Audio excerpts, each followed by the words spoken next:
तीन बहनों की लालची भाभी। करिश्मा, रेशमा और मनीषा तीन बहनें हैं। उनका एक भाई भी है, मयंक। मयंक अपनी बहनों को बहुत प्यार करता है, लेकिन मयंक की पत्नी सविता इस मामले में मयंक से बिल्कुल ही अलग है। वो अपनी ननदों का जितना बुरा कर सकती है उतना बुरा करती ही रहती है और अपनी ननदों पर हुक्म भी चलाती है। करिश्मा, करिश्मा, तुमने अभी तक नाश्ता नहीं बनाया? तुम्हारे भैया को ऑफिस जाने में देर हो रही है। हाँ भाभी, बस अभी बनाती हूँ। करिश्मा, तुम ये ढीलापन छोड़ दो। कल को पराए घर जाना है। वहाँ अगर तुम इस तरह से काम करोगी तो लोग क्या कहेंगे कि माँ ने और भाभी ने कुछ सिखाया नहीं। और तुम्हारी दोनों बहनें कहाँ हैं? अब रेशमा मार्केट गई है और मनीषा सो रही है। क्या? सुबह के 8 बज रहे हैं और ये महारानी अभी भी सो रही है? ये कहते हुए सविता अपनी सास दुर्गा देवी के पास जाती है। माँ जी, देख रही हो अपनी बेटियों के तौर तरीके? क्या हुआ बहू, सुबह सुबह क्या कर दिया मेरी बेटियों ने? अरे एक तो अभी अभी उठकर किचन में गई है, दूसरी सुबह सुबह बाहर चली गई और तीसरी अभी तक सो रही है। क्या करूं मैं इन तीनों का, मैं तो परेशान हो गई हूँ। जा जाकर उठा उसे और रेशमा से मैं बात करती हूँ। सविता सीधा मनीषा के कमरे में जाती है और उससे कहती है, महारानी जल्दी उठो, सूरज सर पर आ गया है। भाभी थोड़ी देर और सोने दो ना, मैं रात को लेट सोई थी। वो क्या ना, यूनिट टेस्ट चल रहे हैं। शराफत से उठती है या नहीं, या फिर पानी की भरी बाल्टी डालूं तेरे ऊपर? नहीं भाभी, मुझे बिस्तर में नहीं लाना, उठती हूँ मैं। मनीषा जल्दी से उठकर बाथरूम में चली जाती है। सभी आराम से बैठकर नाश्ता कर रहे होते कि तभी रेशमा बाजार से हाथ में सामान लिए आ जाती है।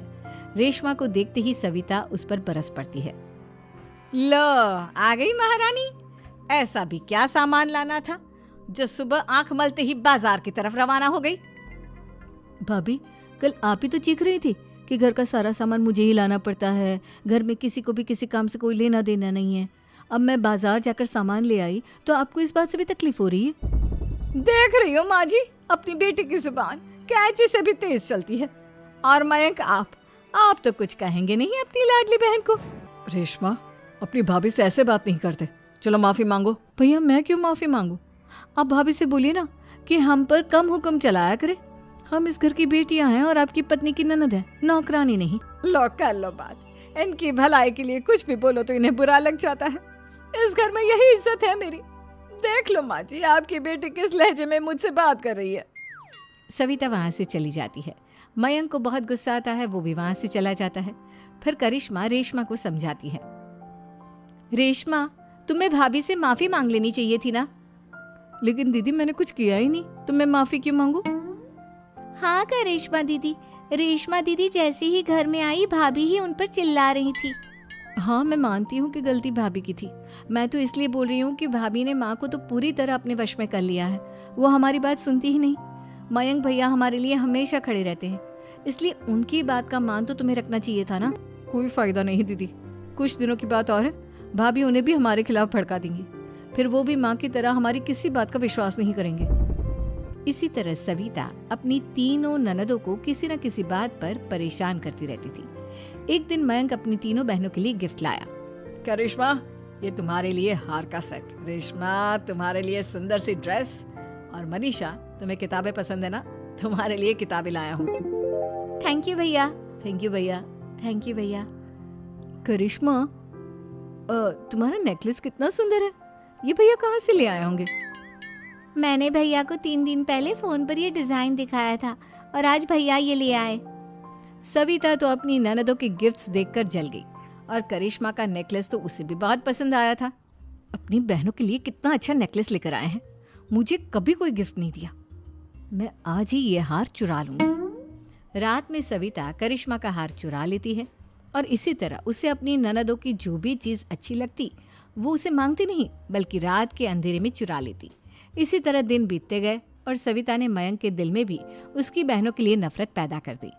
एक दिन मयंक ने करिश्मा और रेशमा के लिए रिश्ता देखा और ये बात उसने घर में सबको बताई।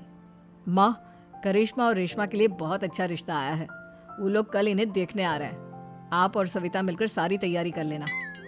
ये सुनकर करिश्मा और रेशमा खुश हो जाती हैं, लेकिन सविता सोचती है, अगर इन दोनों बहनों की शादी हो गई तो घर और बाहर का काम कौन करेगा? मनीषा तो एक नंबर की कामचोर है, उससे तो किसी बात की उम्मीद लगाना ही बेकार है। मुझे इस शादी को रोकना होगा। अगले दिन सभी लड़के वालों के स्वागत की तैयारी करने में लगे होते हैं। तभी मयंक अपनी बहनों से आकर कहता है, तैयार हो गई तुम दोनों? देखो दोनों लड़के बहुत अच्छे हैं, मैं कोई कसर नहीं छोड़ना चाहता, इसलिए तुम उनके सामने अच्छे से बिहेव करना और अपनी भाभी से लड़ने मत लग जाना। करिश्मा, तुम वो नेकलेस पहन लो ना जो मैं तुम्हारे लिए लाया था। भैया मैं बहुत देर से वो नेकलेस ढूंढ रही हूँ, लेकिन मुझे मिल ही नहीं रहा। क्या तुमने नेकलेस खो दिया? तुम्हें पता भी है वो कितना महंगा था? तुम कोई काम ढंग से नहीं कर सकती। मयंक गुस्से में वहां से चला जाता है। थोड़ी देर बाद लड़के वाले भी आ जाते हैं। वो दोनों बहनों को पसंद कर लेते हैं और रिश्ता पक्का हो जाता है। लेकिन सविता के दिमाग में तो कुछ और ही खिचड़ी पक रही थी। वो पंडित जी के पास करिश्मा की कुंडली लेकर जाती है और उन्हें पैसे देकर करिश्मा की कुंडली बदलवा देती है। जब लड़के वालों के पास करिश्मा की कुंडली जाती है तो वो दुर्गा को फोन करते हैं। बहन जी, हमने करिश्मा की कुंडली अपने पंडित जी को दिखाई थी। आपकी बेटी की कुंडली नहीं बल्कि दोषों का पिटारा है। देखिए, मैं और मेरे पति इन सब बातों में बहुत विश्वास करते हैं, इसलिए हम आपकी बेटी से अपने बेटे की शादी नहीं करा सकते। इस तरह करिश्मा का रिश्ता टूट जाता है और सभी घर वालों को बहुत दुख होता है। अब कविता सोचती है, चलो करिश्मा का तो रिश्ता टूट गया, अब रेशमा का भी रिश्ता तोड़ना है।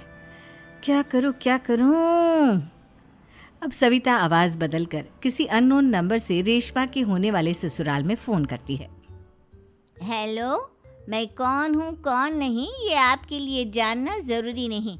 बस इतना सुन लो कि रेशमा का 2 साल से किसी के साथ अफेयर चल रहा है। बस रेशमा का रिश्ता तोड़वाने के लिए सविता का इतना कहना काफी था। अब रेशमा का भी रिश्ता टूट गया। मयंक और दुर्गा देवी ने रेशमा को खूब खरी खोटी सुनाई और उससे बार बार उस लड़के के बारे में पूछने लगी। आप दोनों मुझे क्यों परेशान कर रहे हो?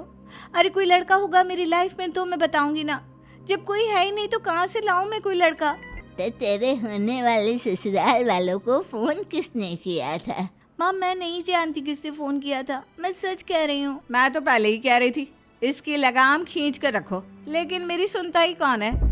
आप चुप रहिए भाभी, ये सब आपका ही किया धरा है। अब तीनों बहनों को विश्वास हो जाता है कि ये सब उनकी भाभी ही कर रही है। तीनों बहनें अपनी भाभी को सबक सिखाने के लिए एक वकील कर लेती है और घर में हिस्सा मांगना। देखो भैया, माँ बाप की जायदाद में जितना बेटों का हक होता है उतना ही बेटियों का, इसलिए इस घर के 4 हिस्से होंगे और हमें अपना हिस्सा चाहिए। मैंने तुम्हारे लिए क्या क्या नहीं किया और तुम इस घर में हिस्सा मांग रही हो? भैया, आप और माँ हम बहनों की कोई बात नहीं सुनते हो और भाभी हमारी शादी नहीं होने देगी क्योंकि उन्हें लगता है कि आप हमारी शादी में ज्यादा पैसा लगाओगे और उन्हें हम जैसी फ्री की नौकरानी कहाँ मिलेगी। तो हम भाभी के साथ तो रह नहीं सकते, हम बहनों को अपना हिस्सा चाहिए।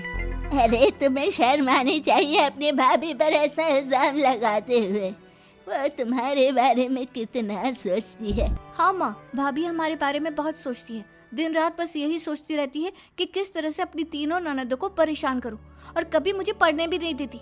दोनों बहनों का रिश्ता भी तो इन्होंने ही तोड़वाया है और रात में हमारे कमरे में आकर हमारी चीजें भी चुराती हैं। इसी तरह सविता की तीनों ननदें अपनी बात पर अड़ी रही। अब कोर्ट में तारीख भी शुरू हो गई। जब सविता को लगा कि उसकी तीनों ननद इतनी आसानी से नहीं मानने वाली, तो उसने अपने पति और सास को सारी सच्चाई बता दी और अपनी तीनों ननद से माफी मांगी। मयंक और दुर्गा को भी अपनी गलती का एहसास हो गया। अब सविता खुद करिश्मा और रेशमा के लिए अच्छा रिश्ता ढूंढती है और उनकी शादी करवाती है।